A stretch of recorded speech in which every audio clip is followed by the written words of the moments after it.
Hello, good evening. Errol Baptiste, the freelance independent investigative journalist, doing a report that London Borough of Ealing harassed resident by making unarranged visit for repairs without going through lawyers.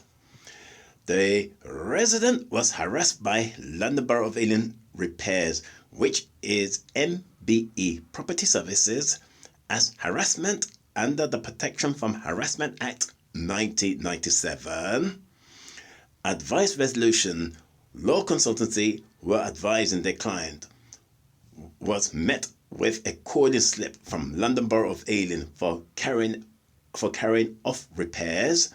The date of November the 3rd was never agreed, as it was November the 4th, 2025 in the morning, which was agreed to remedy the overflow to the front elevation garden.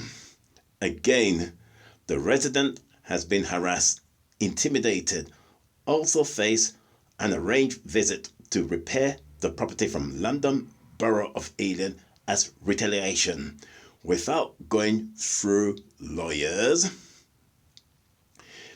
This is the 21st occasion that London Borough of Ealing breached legal protocol on the housing disrepair by refusing to go through the claimant lawyers in this respect.